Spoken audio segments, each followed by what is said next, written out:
The crane moved at 1:34. It was ship-to-shore Crane 3, the middle of the 3 ship-to-shore units that serve the outer wall of berth 6, and it moved the way a crane moves under load, the trolley walking out across the boom with the controlled patience of a 40-ton hoist, the spreader descending into the stack, the slight sway on pickup, the lift, the traverse back toward the landside rail. I watched it through the east-facing window of the yard coordinator's trailer with a cup of coffee cooling in my hand and the yard plan open on the desk in front of me. And the yard plan said that the stack Crane 3 had just pulled the container from was empty. The stack had been empty when I walked past it at 0:45. I had put my own hand on the base rail of the stack and felt the cold galvanized steel and confirmed, visually, from 2 angles, that there was nothing there. At 1:34, Crane 3 lifted a 40-foot container out of that stack, carried it across the yard, and set it down at the transfer pad between bays 11 and 12, with the easy precision of an operator who had done it 10,000 times. The trolley walked back out along the boom. The spreader lifted. The crane went still. No one had radioed in the lift. No load assignment existed in the overnight queue.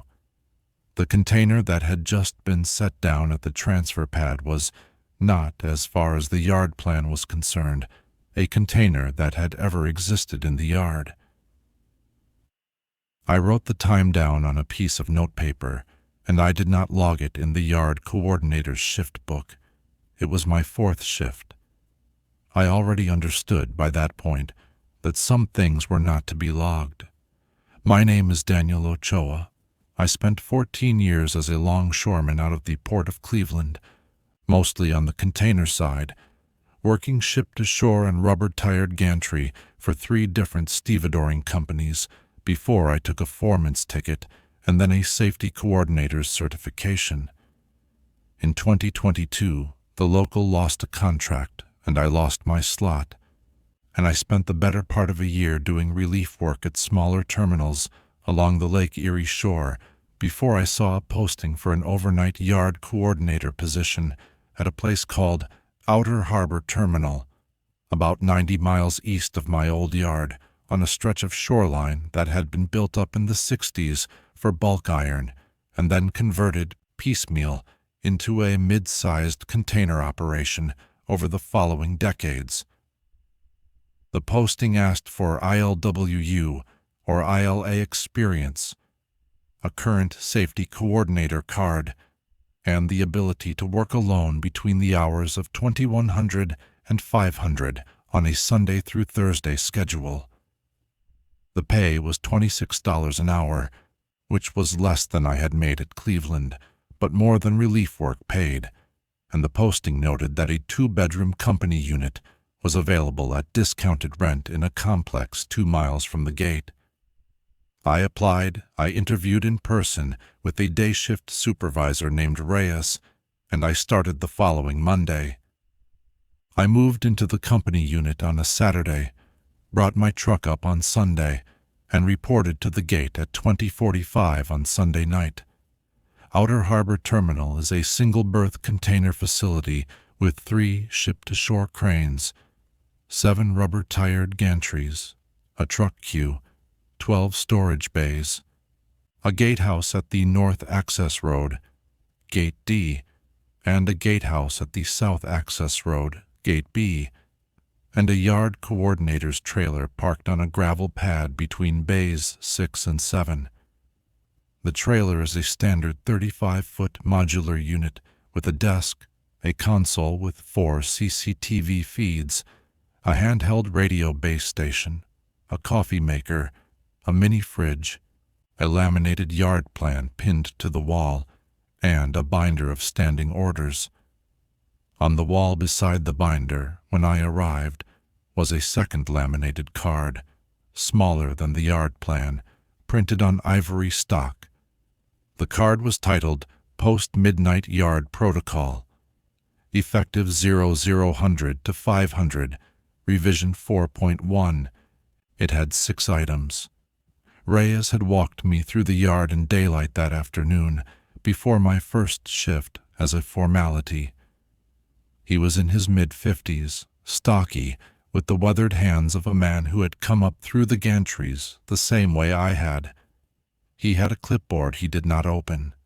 He showed me the crane envelopes, the pedestrian walkways, the fire lanes, the spill kits, and the 2 gates.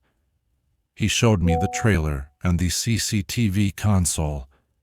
He pointed at the laminated card on the wall and said, "Read this twice before your first midnight and once every night after. It's short. People forget what's in it because it's short. Don't forget." I asked him what kind of rules they were. He said, "Yard specific. Every port has them. Ours are on that card." He did not read them aloud to me. He did not explain them. He said, "Questions?" I said no, not at that moment. He said, "You'll have them. Call me if anything comes up that isn't covered." He gave me a cell number on a business card. He left the yard at 1600, and I went home to the company unit and slept until 2000. The card read, in order: Rule 1. After 0000, do not acknowledge personnel on the yard floor who are not wearing the current season's reflective vest, specified as fluorescent yellow-green with silver bands, issued quarterly. Non-current vests are not company personnel. Do not greet, do not wave, do not radio. Rule 2. Ship-to-shore cranes, 3 and 5, may cycle between 120 and 150 without a posted load assignment. This was described as a counterweighted rail relaxation cycle. Do not investigate, do not halt, do not enter the crane envelope during this window. Rule 3. If the handheld radio received transmissions on channels other than 6 or 14 between 000 and 500, do not respond, even if addressed by name. Channel assignments outside 6 and 14 were not authorized for overnight operations. Rule 4. Bay 14 was closed for drainage between 200 and 400. Do not walk through Bay 14 during this period, regardless of routing efficiency. Alternate routes were posted at gates B and D. Rule 5. If the gatehouse clock and the trailer clock disagreed by more than 3 minutes, the gatehouse clock was correct. Adjust the trailer clock without logging the discrepancy. Recurrent disagreement did not require maintenance. Rule 6. At shift end, 500, exit via Gate B only. Gate D was for entering personnel. Do not exit via Gate D under any circumstance, even if Gate B was obstructed. Wait for clearance. I read the card on my first shift at 21:15, standing in the trailer in my new reflective vest with the silver bands fresh from the plastic sleeve and a cup of coffee cooling on the desk. I had read a lot of yard postings over 14 years. Most of them were sensible and a few were strange, and the strange ones usually had histories attached to them. A forklift fatality, a dock worker who had lost a foot, a fire in a transformer vault, and a yard veteran could usually tell, reading a posting, which kind of event had prompted the policy. I could not tell, reading this card, what had prompted any of the rules. The vest rule seemed like uniform compliance until I thought about the phrase, "non-current vests are not company personnel," which was phrased the wrong way around. The crane rule mentioned a counterweighted rail relaxation cycle, which was not a term I had ever heard used for a ship-to-shore crane in the way it was used here. Rail relaxation was a term from fixed rail infrastructure, not from boom cranes. The radio rule was specific to the point of paranoia. The Bay 14 rule made sense if drainage was an actual issue, although I could not see from the yard plan why Bay 14 in particular would drain between 200 and 400, and no other bay at any other time. The clock rule was almost embarrassing. Clocks drift. Maintenance fixes them. The instruction not to log drift was the kind of thing a person writes when the drift is not, in fact, drift. The gate rule I understood least. Gates are gates. A gate is either a point of egress or it isn't. I read the card twice, as Reyes had said. I put my coffee down. I started my shift. The first 3 nights were uneventful. The overnight queue at Outer Harbor is light. 2 or 3 truck exchanges before midnight, a rubber-tired gantry movement or 2, occasionally a late ship-to-shore lift if a vessel is loading against a sailing window. After midnight, the yard typically goes quiet. The cranes park. The gantries are shut down. I walk the yard every hour on the half-hour, check lighting, check the fire lanes, check the gate cameras, and return to the trailer. Between walks, I monitor the CCTV feeds and listen to Channels 6 and 14 on the radio, which are the yard and the gatehouse channels respectively. On the first 3 nights, cranes 3 and 5 did in fact cycle between 120 and 150, both of them without a posted assignment. The cycling consisted of the trolley walking out along the boom, the spreader descending and retracting, and the trolley returning. No container, no load. The cranes did this twice each, roughly 8 minutes per cycle, with no pattern I could discern beyond the fact that both cranes did it within the posted window. I did not enter the envelope. I did not investigate. I watched from the trailer window. The movements looked, to my eye, the way crane movements look when a crane has a load. The slight sway, the trolley speed modulation, the hoist motor's characteristic pitch. But there was no load. The spreaders came up empty and went back out empty.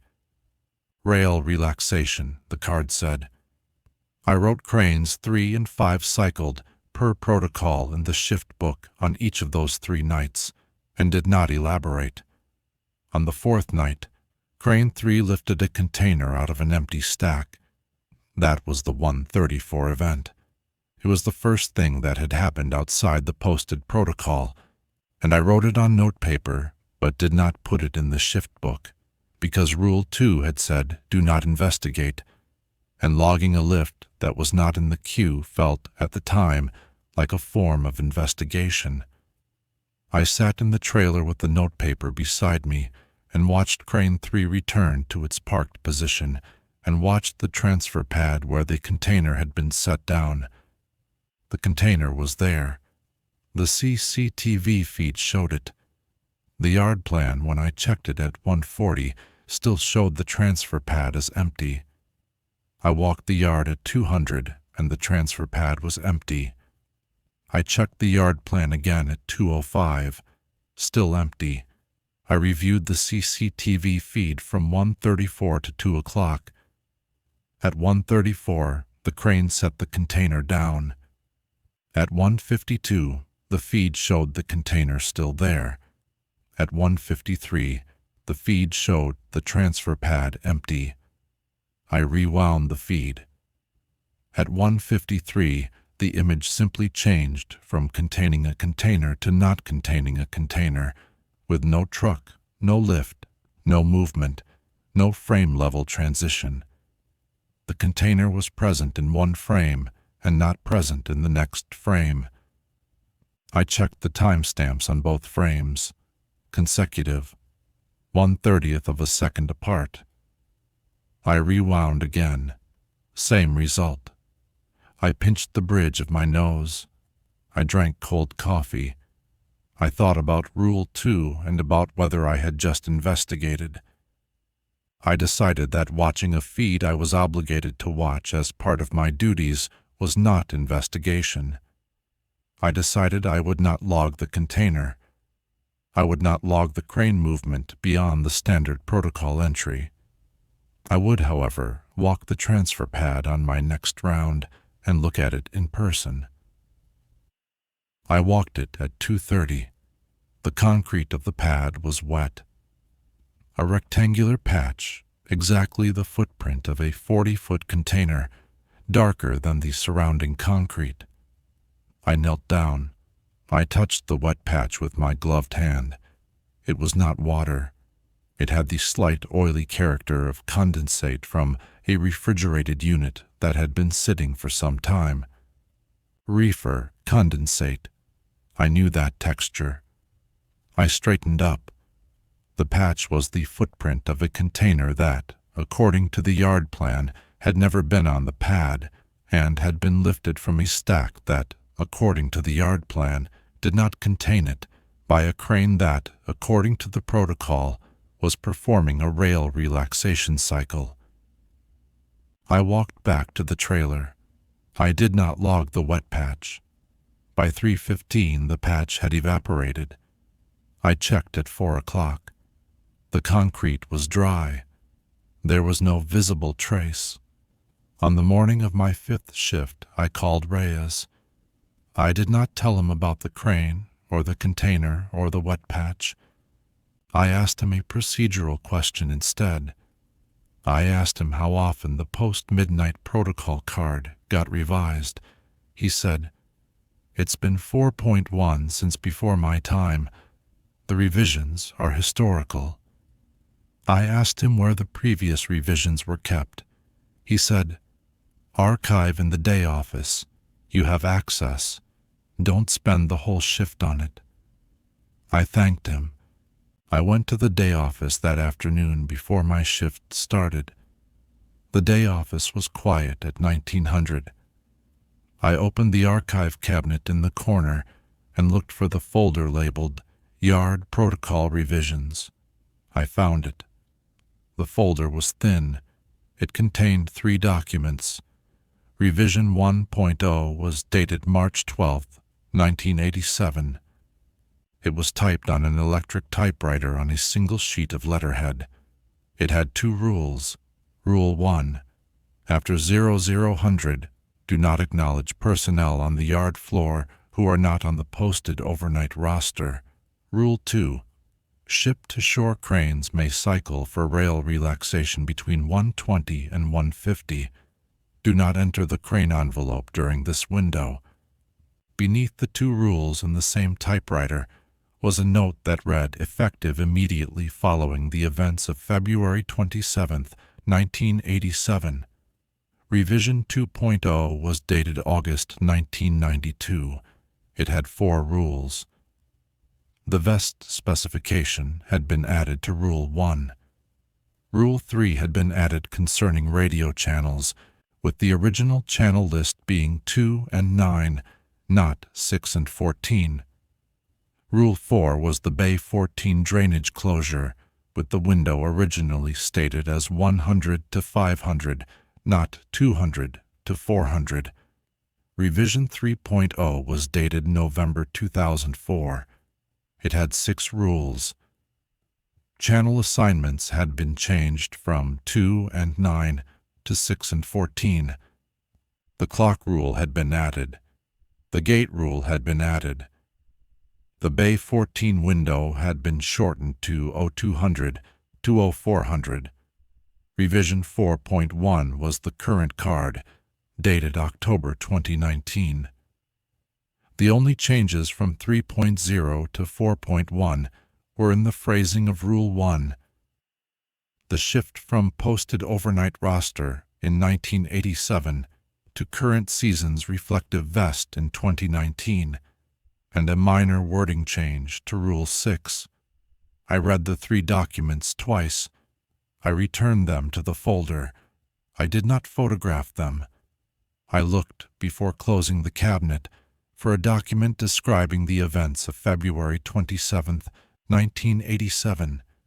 There was no such document in the protocol revisions folder. I closed the cabinet. I did not open the other cabinets. On my fifth shift at 1:12, a man in a faded reflective vest waved at me from the pedestrian walkway between bays 8 and 9. I was returning to the trailer from the 1 o'clock walk. I had passed the walkway 20 seconds earlier, and it had been empty. I had turned to look back for no particular reason, the way a man sometimes turns to confirm that a door he has just closed is in fact closed, and a man was standing in the middle of the walkway with his left hand raised in a casual wave. He was wearing what had been, at some point, a fluorescent yellow-green vest, but the fluorescence had faded to a dull greenish yellow. The silver bands were darkened, and the shoulders of the vest were stained in a way that made me think the vest had been through several seasons of weather. His hand was up. He was not smiling, but his posture was friendly. He was perhaps 40 yards away. The sodium lamps above the walkway put enough yellow light on him that I could see his face, though not in detail. An older man, 60s maybe, with a beard, wearing a hard hat that was also faded. I almost raised my hand. I did not raise my hand. I had read the rule. Do not greet, do not wave, do not radio. I kept walking. I did not make eye contact. I reached the trailer. I stepped inside. I closed the door. I went to the east window and looked back at the walkway. The walkway was empty. I sat at the desk for a long time. My hand had gone halfway up. I could feel in the muscle memory of my shoulder the aborted motion. I had almost waved back. The part of me that waves back at men in vests on my own yard is not a deliberative part. It is a reflexive part. The rule had caught me in the reflex. The rule had been written, it seemed to me, for a man in my exact position, responding to a man in a faded vest, because the writer of the rule had known that the reflex was what needed to be stopped, not the intention. I went to the vest inventory binder the next afternoon. The binder tracked vest issues by quarter going back to 2015. Each quarterly issue had a specification sheet. The current vests, Spring-Summer 2024, were fluorescent yellow-green, silver bands, ANSI Class 2. The 2019 issue had been the same. The 2015 through 2018 issues had been orange. The vest the man on the walkway had worn had not been orange. It had been a faded yellow-green. I flipped further back. Prior to 2015, the binder was not present. Reyes kept a separate binder for earlier years in a drawer in the day office. I looked that one up as well. Orange had been the standard through 2009. Yellow-green had been introduced in 2010 for a single year, and then replaced with orange until 2019, when yellow-green returned. The vest on the man in the walkway matched the 2010 issue. I stood in the day office with the binder open, and I tried to think about what this meant. A man in a vest from 2010, waving from a walkway at 1:12, who was gone 20 seconds later. Rule 1 said that non-current vests were not company personnel. It did not say the non-current vest indicated a different category of worker, or a contractor on a legacy uniform, or any other reasonable thing. It said the wearer was not company personnel. The phrasing had bothered me on first reading. It bothered me more now. Not company personnel was not the same as not authorized. It was a category statement. It was saying that the person was not in the company's roster. It was saying that acknowledgement would put him in the roster. I was beginning to understand the rule. I did not yet understand the system that had required it. My 7th shift was the Bay 14 mistake. Bay 14 is in the northeast corner of the yard, adjacent to Gate D, and it is the longest single bay in the facility, 600 feet of container slots along a single long rail. At 2:47 that night, I was making the 2:30 round. I was 17 minutes late because I had stopped to retape a fire lane sign that had come loose, and the shortest route from where I was to Gate D ran through Bay 14. The posted detour, which added about 4 minutes to the round, ran around Bay 14 to the north. I had taken the detour on every previous round for the previous 6 shifts. On the 7th shift, 17 minutes late, tired, thinking about the vest binder, I cut through Bay 14. I walked the full length of it, 600 feet, between 2 rows of stacked containers, from the south end at Bay 13 to the north end at Gate D. The walk took approximately 3 minutes. I did not see anything unusual. The bay was dry. No drainage water, no wet concrete, no puddles. The lighting in the bay was the standard sodium overhead array. The containers on either side were stacked 4 high, mostly empty 40s based on the placarding. I reached the north end of the bay at 2:50. At 2:50, walking past the last stack before the Gate D pedestrian lane, I heard the gantry rail expand. The sound was the creaking metallic report that the long gantry rails make when temperature changes cause the steel to expand or contract. It is a familiar sound on any container yard. It is a daytime sound. It does not happen at night because the steel is contracting at night, not expanding, and contraction is quieter than expansion. The sound I heard at 2:50 was the sound of expansion. The steel was expanding. I stopped. I listened. The creaking continued for perhaps 10 seconds and then stopped. My handheld radio, which had been silent on channel 6, clicked twice. The sound of a transmitter keying on an unused channel, and a voice I could not make out said something short, 3 or 4 words on what sounded like Channel 9. Channel 9, not 6, not 14. I pulled the radio from my belt and looked at the channel display. Channel 6, as assigned. I held the radio to my ear. Silence. Then another click, and the same voice, clearer this time, saying, "Ochoa, Stack 14-32 is not your route." I did not respond. Rule 3. I clipped the radio back on my belt. I finished the walk to Gate D, turned the corner, made the round back to the trailer via the eastern perimeter, arrived at the trailer at 03:04. I sat at the desk. I did not log the radio transmission. I did not log the route. I did, after thinking about it, write in the shift book Bay 14, traversed 0247 to 0250, no drainage observed, shortcut taken. I initialed it. I decided that if Rule 4 had been broken, I would at least log the traversal, because not logging it would be a second layer of concealment, and I was not yet willing to layer concealment on violation. At 03:17, the trailer clock disagreed with the gatehouse clock by 4 minutes. The gatehouse clock read 03:17. The trailer clock read 03:13. I adjusted the trailer clock. I did not log the discrepancy. Rule 5. At 3:42, I heard footsteps on the gravel outside the trailer.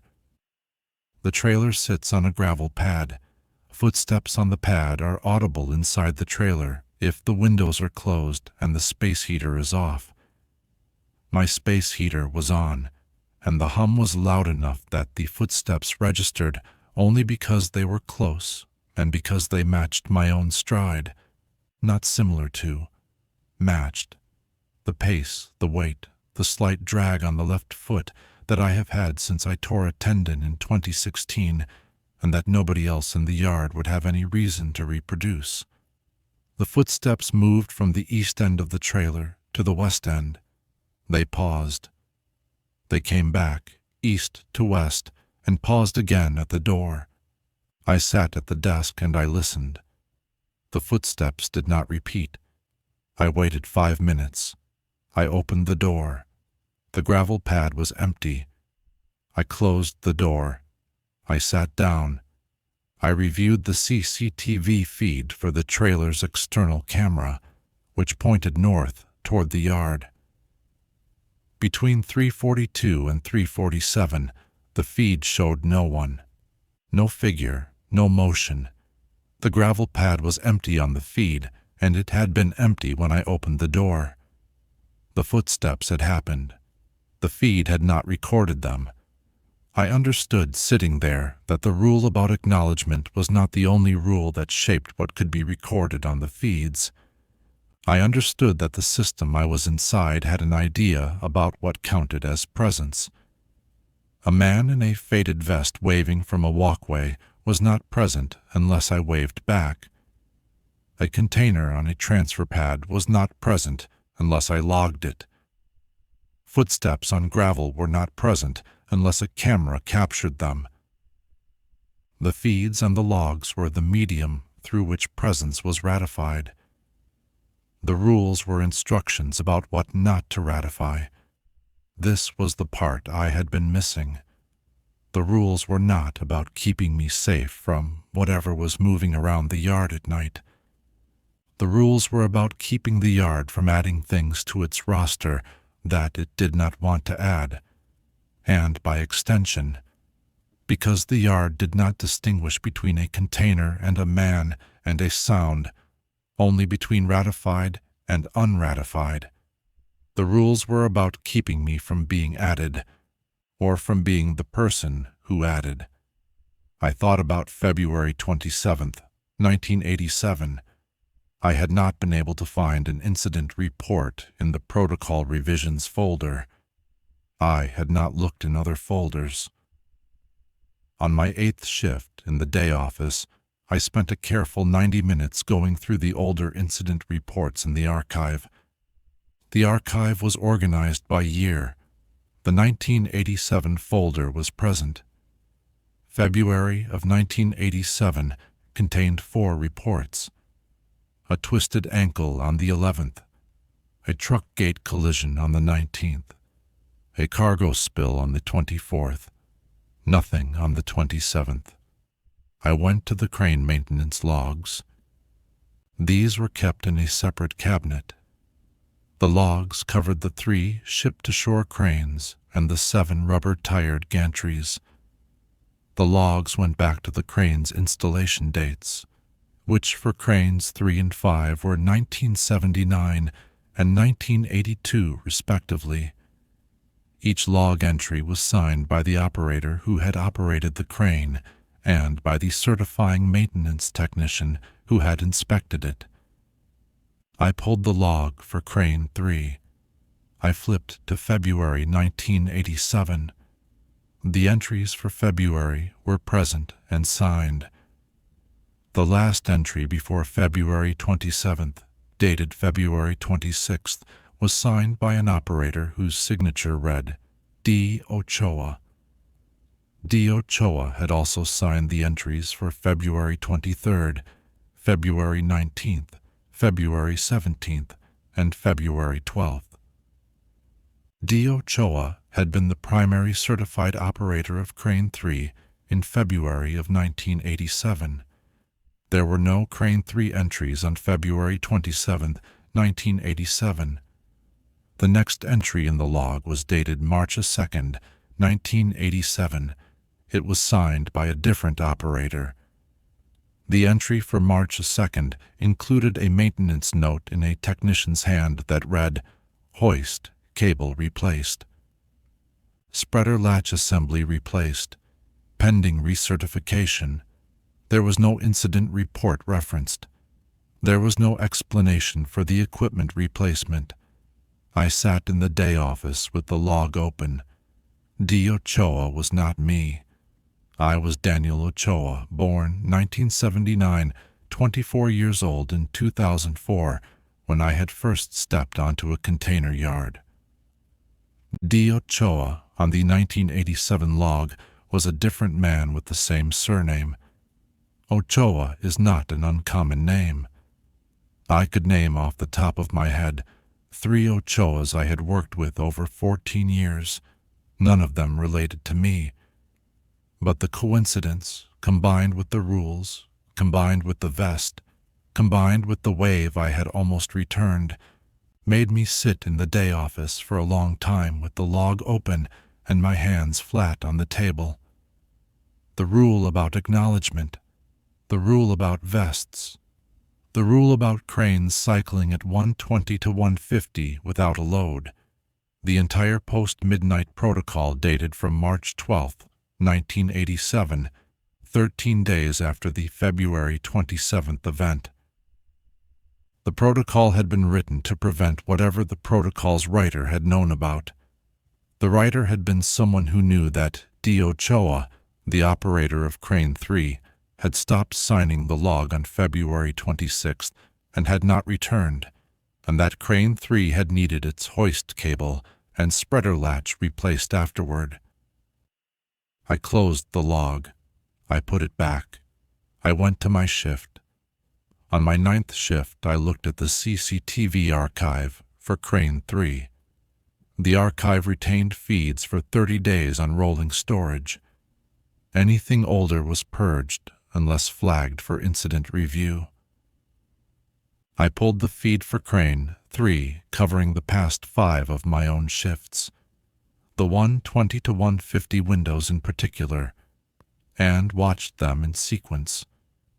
On each shift, the crane cycled as described. On my 4th shift, the one where I had recorded the 0134 lift, the feed showed Crane 3 cycling, the trolley walking out, the spreader descending, and, at 134, the spreader rising with a 40-foot container attached. The container was visible on the feed. It was set down on the transfer pad. At 1:53, it vanished between frames, exactly as I had seen it. I rewound further. The feed for my 5th shift was uneventful. My 6th, my 7th. The Bay 14 shift showed Crane 3 cycling without a container. I rewound to my 8th shift. At 1:34, Crane 3 lifted a container from the empty stack, identical in every observable detail to the 1:34 event from my 4th shift, and set it down on the transfer pad. And at 1:53, the container vanished between frames.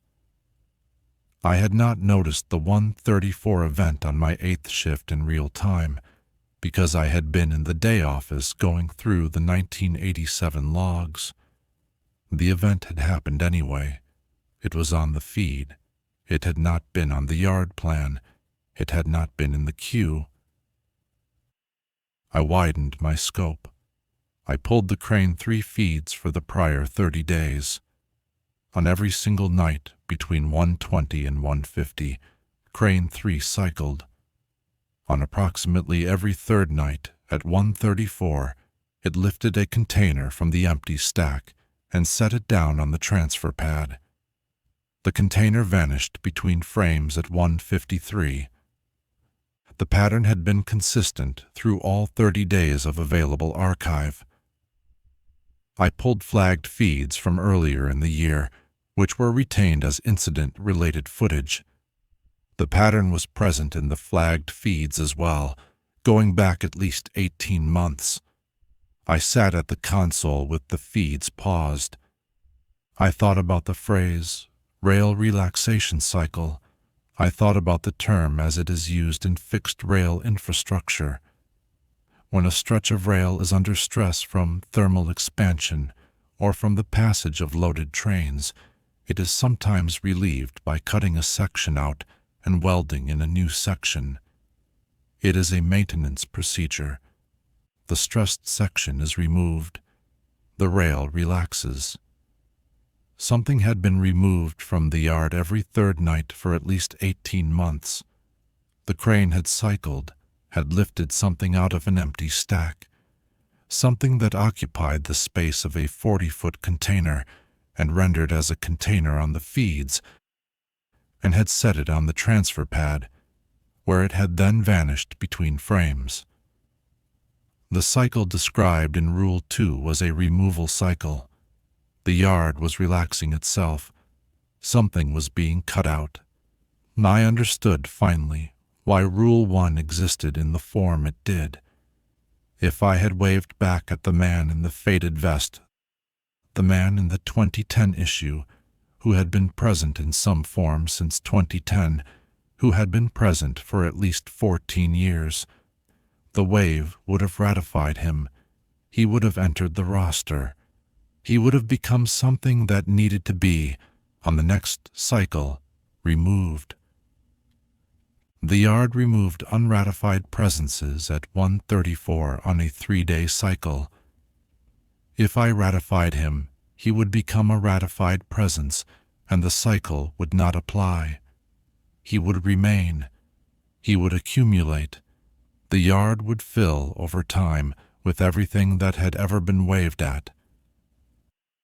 I also understood that the yard had a mechanism for removing ratified presences that it decided, in retrospect, it wanted to remove. The mechanism ran on a different schedule. The 1987 event. Dio Choa, who had signed the log on February 26th and not on February 27th, and whose replacement on Crane 3 had required a new hoist cable and a new spreader latch assembly.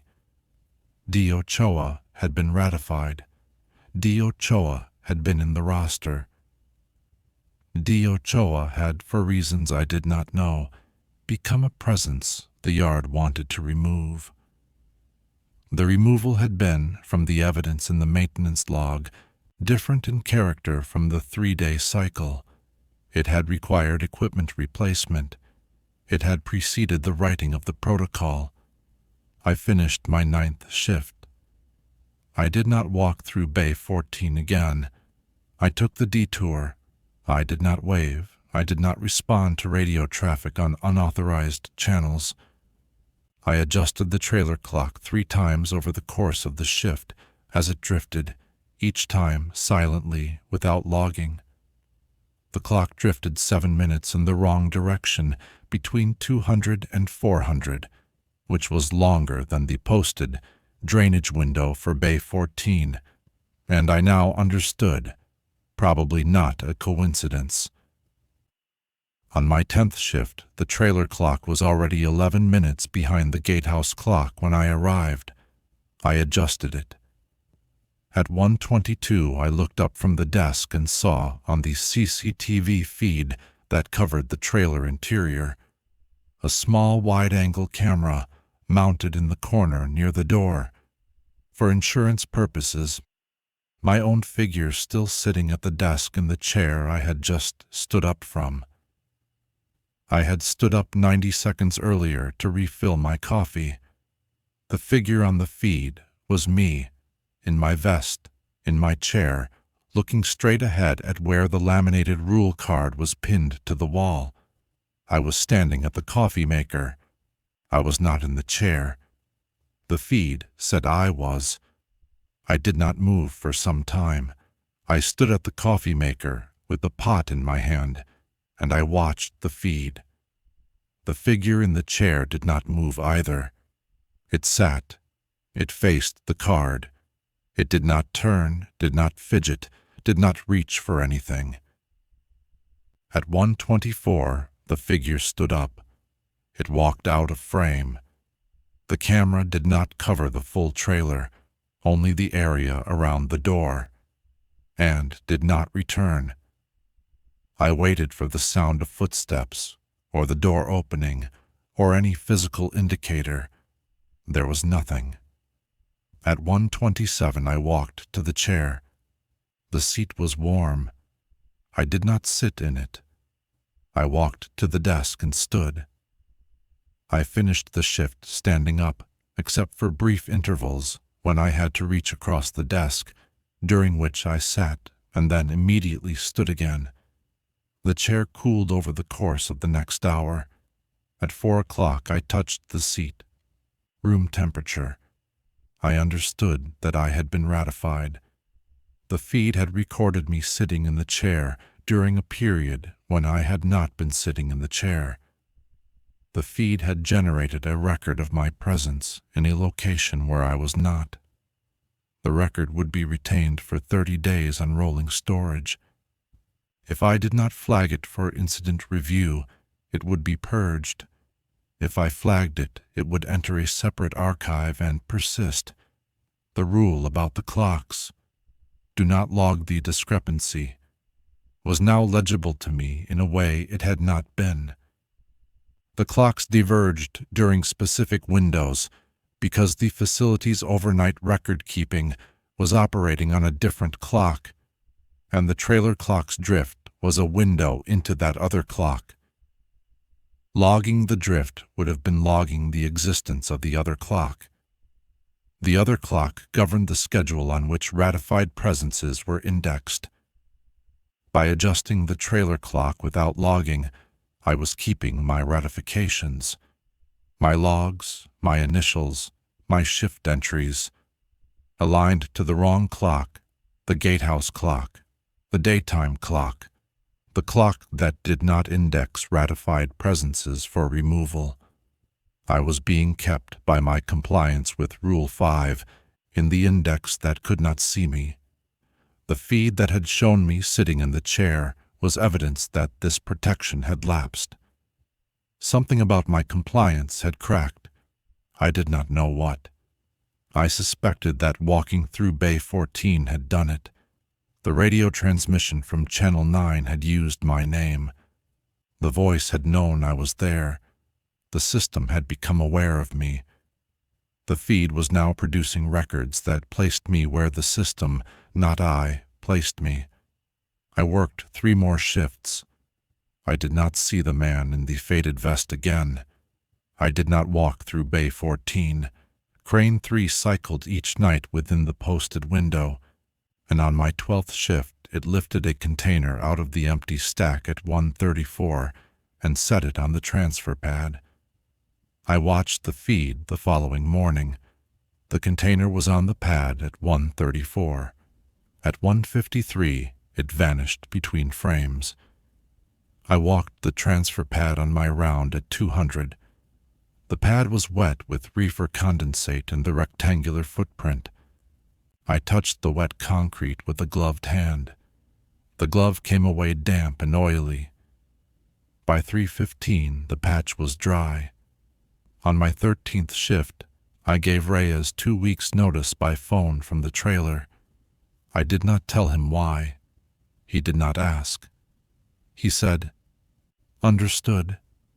He said it the way he had said, "Call me if anything comes up that isn't covered," which was the tone of a man for whom this was not the first resignation he had processed this way. He said, "Finish the 2 weeks. Exit via B." I worked the remaining 9 shifts. I walked the yard on my hourly rounds. I took the detour around Bay 14. I did not wave at figures in non-current vests, of which I saw 2 more in the final week. One in a 2016 orange vest standing beside the gantry on Bay 6 at 0210.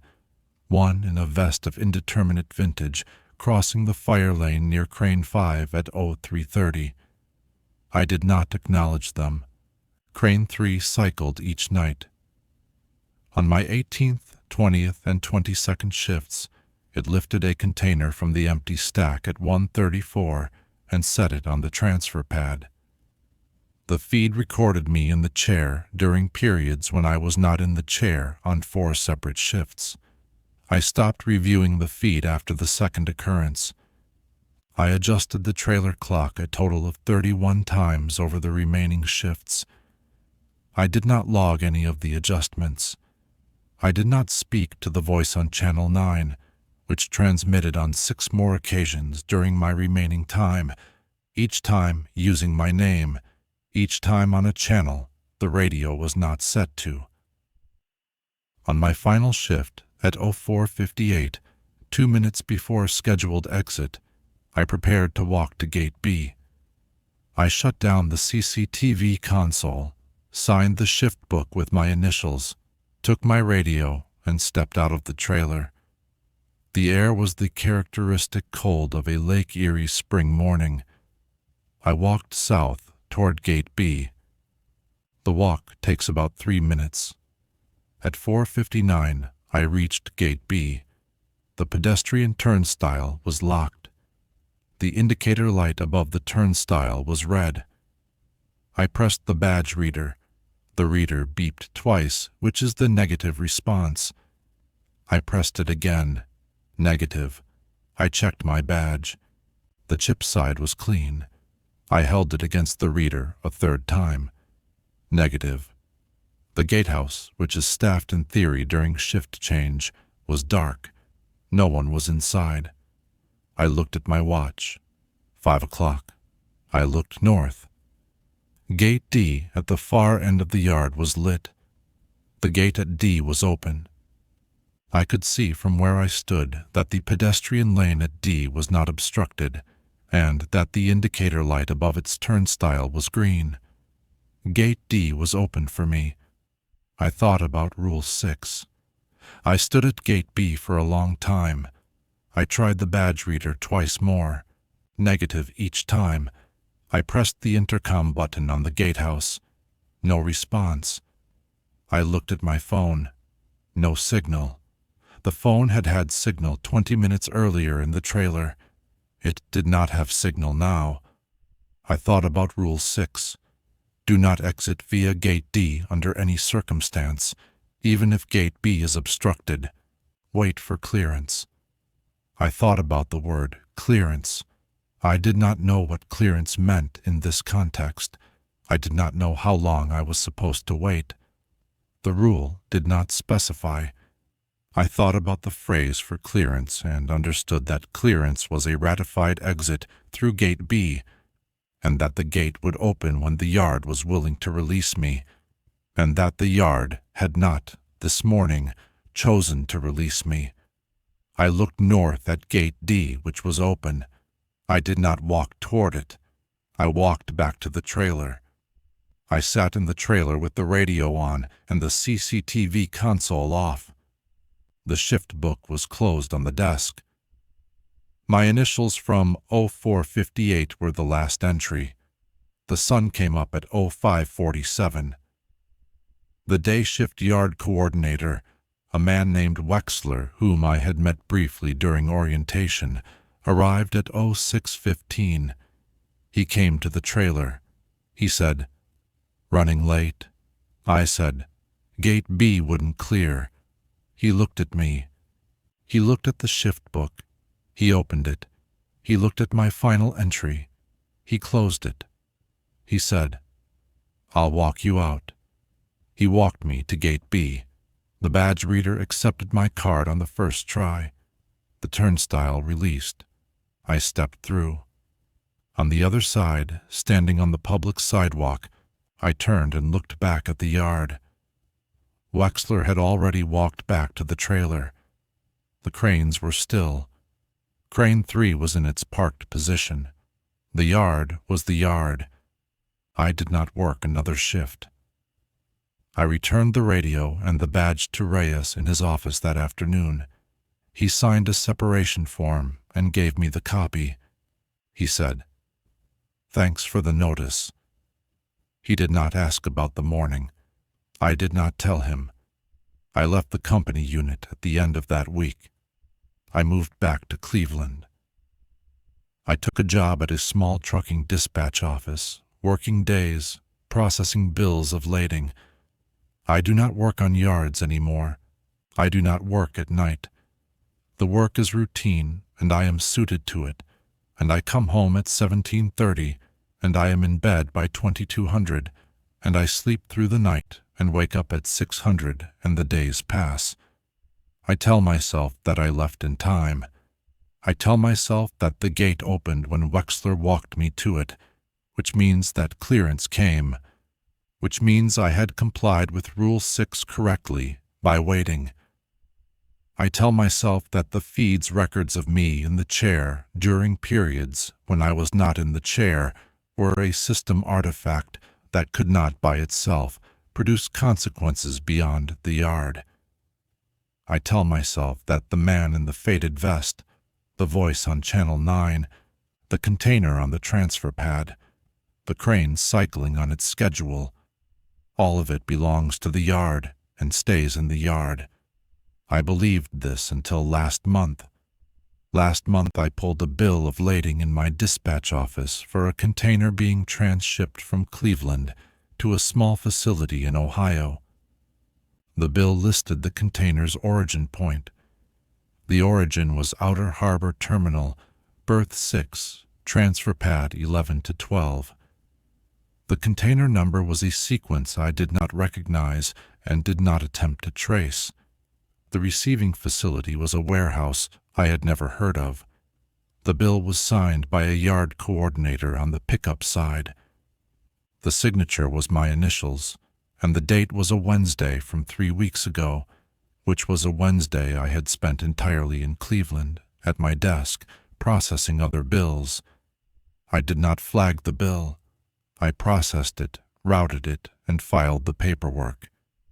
I did this the way a man takes the detour around Bay 14, not because the short way is impossible, but because the detour is what keeps you out of the system's index. I understood, filing the bill, that my initials had been added to a record at Outer Harbor during a window when I was not at Outer Harbor. The yard had ratified a presence under my initials 3 weeks after I had left. The feed's recording of me in the chair had not been a dead-end artifact. It had been a template. The system had learned to generate me. I have been watching the dispatch office's bill queue since. I have not found another bill with my initials on it, although I look every day. I do not know whether I will find one. I do not know whether finding one is worse than not finding one. If I find another, the template is active and the yard is still generating. If I do not find another, the template was either a one-time event, which I do not believe, or the yard has stopped generating bills that reach me, which would mean the generation is happening elsewhere and I have no way to see it. I have considered calling Reyes. I have not called him. I understand that calling him would be a form of acknowledgement, and that acknowledgement is ratification, and that I am a man who has trained himself not to ratify.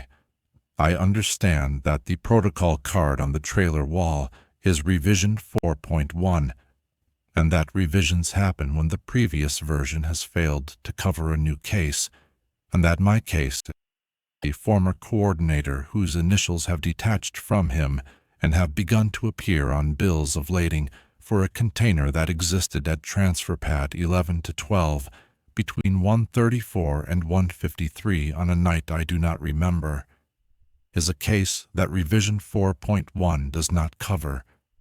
Somebody will write revision 5.0. I have thought about what Rule 7 or 8 will say. I think Rule 7 will address initials appearing on documents outside the yard. It will say, in institutional language, do not correct, do not flag, do not disavow. Initials appearing outside the yard are not yours. Do not reply. I am complying in advance. I have not replied. I process the bills. I go home. I sleep. Last week, working late for the first time since Outer Harbor, I looked up from my desk at 1:34 in the afternoon. A meaningless hour, not the window, not the cycle. The time was coincidence, and saw on the wall behind my desk, where the dispatch office keeps its operational clock, that the clock read 1:22. My watch read 1:34. The office clock read 1:22. The difference was 12 minutes, which exceeded 3 minutes, and the rule. The rule from a card on a wall 90 miles east said the gatehouse clock was correct. There was no gatehouse. There was only the clock on the dispatch office wall and the watch on my wrist. I looked at my watch. I looked at the clock. I did not adjust the clock. I did not log the discrepancy. I simply looked. The clock caught up at 1:37. The watch read 1:37. The clock read 1:37. The discrepancy resolved itself. I sat at my desk with my hands flat on the surface, and I thought about what had happened. The clock had been wrong for 12 minutes, during which I had done nothing, and it had resolved on its own. And there was no record of the drift because I had not logged it, and because the clock had not kept a history. I do not know what the rule would have been. I do not know whether I complied with a rule that had not yet been written, or whether the absence of compliance was itself a form of participation. I do not know whether the clock drift in Cleveland is a coincidence, or whether the system that generated my initials on the bill of lading is now generating discrepancies in the clocks of rooms I sit in. I know one thing. I know that the crane at Outer Harbor cycled last night at 1:34 local, and that a container was lifted from an empty stack and set on the transfer pad, and that the container vanished between frames at 1:53, and that a bill of lading exists somewhere for that container with initials on it, and that the initials are either mine or a template's that the system is no longer bothering to distinguish from mine. I know that Wexler walked me to Gate B on my last morning, and that the gate opened, and that at the time I believed this meant I had exited. I believe now that what happened on that morning was different. I believe the yard released the part of me that could stand on a sidewalk and look back at cranes. I believe the yard retained the part that signs bills of lading, and that the retained part is still in the trailer, sitting in the chair, facing the laminated card, in a recording that was not purged because somebody flagged it, and that the somebody was me, at a moment I do not remember, under conditions the rules had been written to prevent. The office clock on the wall behind my desk reads 1:34 now. My watch reads 1:34. They agree. I am not sure this is reassuring.